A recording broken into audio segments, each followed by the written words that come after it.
Hey guys, Mr. Gardner here, coming to you live from my sneaker room in my house to teach a lesson on mean absolute deviation. So what mean absolute deviation really means is it's the average distance from your average, the mean, and each of your data points in your data set. So what it's really telling us is the variance in our data, how much the data varies that we have. So I wanted to do an example with shoes because it's a very visual way of seeing what this means. And so the comparison I'm doing here is I've got 3 pairs of size 14 shoes and I've got 2 pairs of size 13 shoes. And again, because it's variance on the average, we can think about this in a logical way.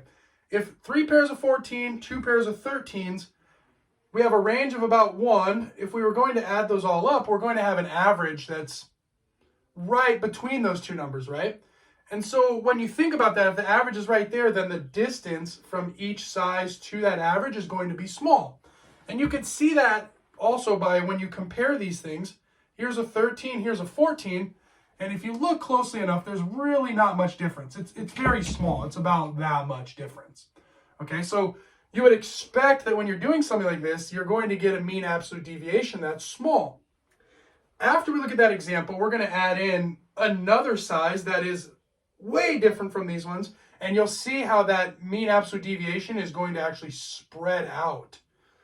Okay, so we're going to look at this mathematically to really prove what we're talking about here. So you can see how mean absolute deviation actually works out. So if we come over here, we want to first put down our data.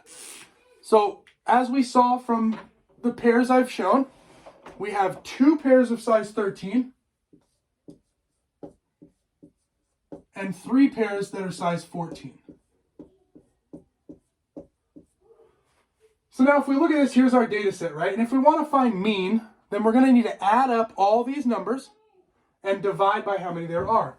So we have 13 plus 13 plus 14 plus 14 plus 14. All of that divided by 5.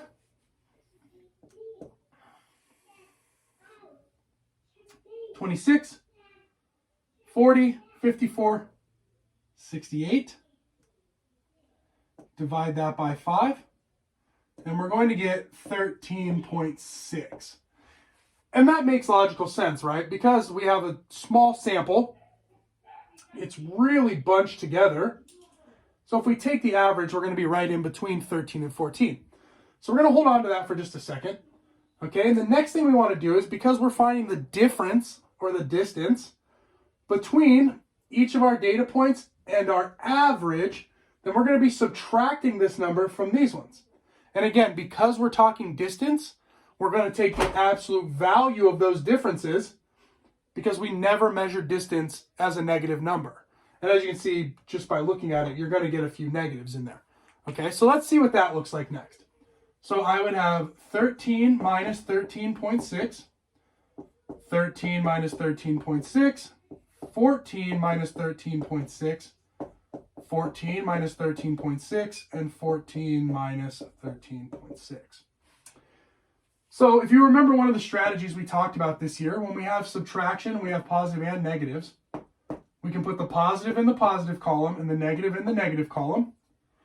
Okay, and what you would do is you just subtract the smaller number from the bigger number and keep the sign of where you're doing the workout. So we can see that 13 is smaller than 13.6. So I'll subtract 13 from here. And 6 minus 0 is 6. Bring my decimal point down. 13 minus 13 is 0. And of course, that's going to be negative. It's in the negative column. So here I get negative 0.6, negative 0.6. And 14 minus 13.6 is going to give you 0.4, and that's positive. 0.4 and 0.4. Again, because we're talking distance here, we can't leave these as negatives. We have to take the absolute value.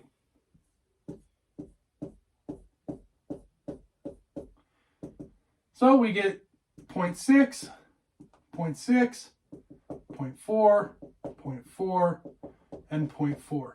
So now this is our new data set. This is the distances from the average to the data set.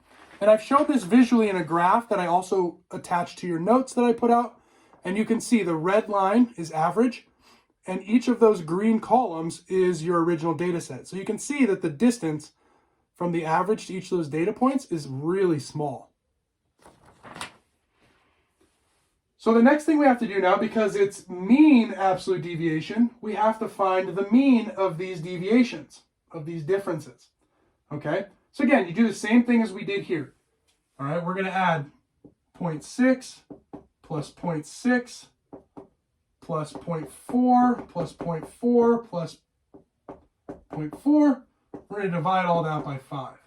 Again, we have 1, 2, 3, 4, 5 data points. So if we do that, 0.6 plus 0.6 is 1.2, 1.6, 2, 2.4. So we get 2.4 over 5. And when we do this division, we get, let's do a little scratch work right here.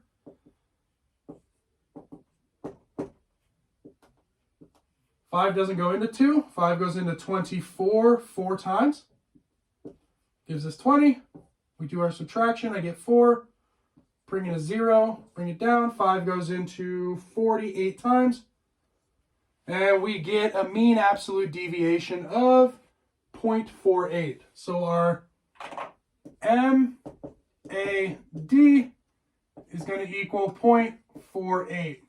And so that means that each one of these things on average is about 0.48 away from our mean.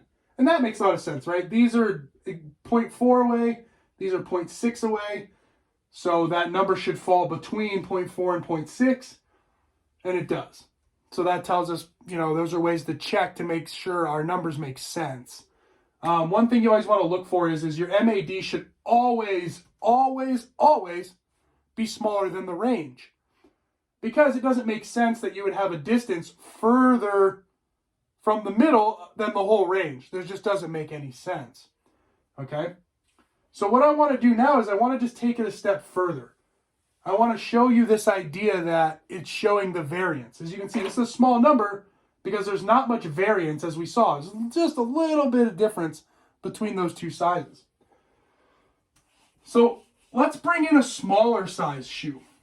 Okay, so for this, I've taken one of my son's shoes right here. And this shoe is a size 2. So this is a really small shoe, as you can see, right? And if I put it up against the size 14, we can see that there's a big difference in those sizes, right? A really big difference. So if we're going to calculate this amount, okay, then we're going to expect that our mean absolute deviation should be bigger than our original one.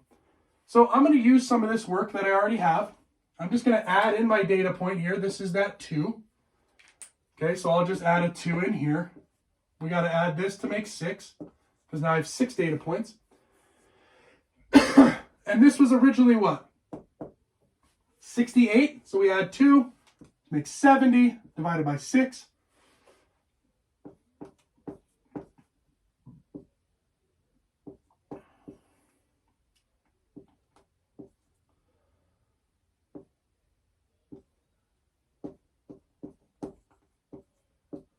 And now we can see that our average is 11.1. So again, right away you can see our average changed. Okay, so it got smaller because obviously we brought in a smaller size, right? We brought in a smaller shoe. So now again, we've got to do the difference. We got to find that distance change.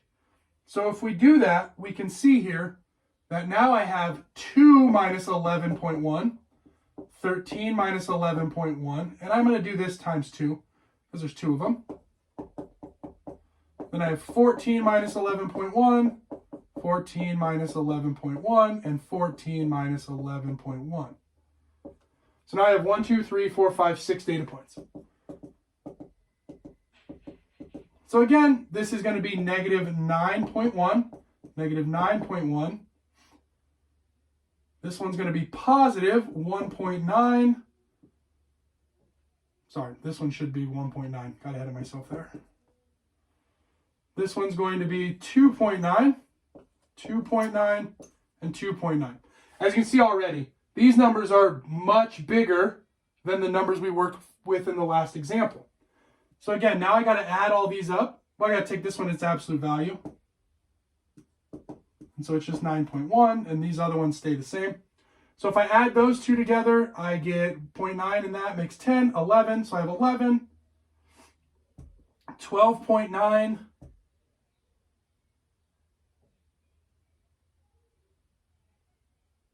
15.8, 18.7,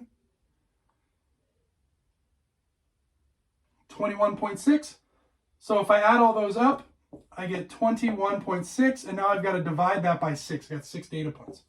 So 21.6 divided by 6. 6 doesn't go into 2. 6 goes into 21 3 times. It's 18. Subtract that out, I get 3. Put my decimal point in, bring this down. 6 goes into 36 6 times. So now my mean absolute deviation is 3.6. And that should make sense again because now my data set has spread out. This 2 has caused my data to have more variance. It's spread out more. So I'm going to have an increase in my absolute deviation. So all that's really showing is that once you get more variance, your MAD goes up. Less variance, your MAD goes down.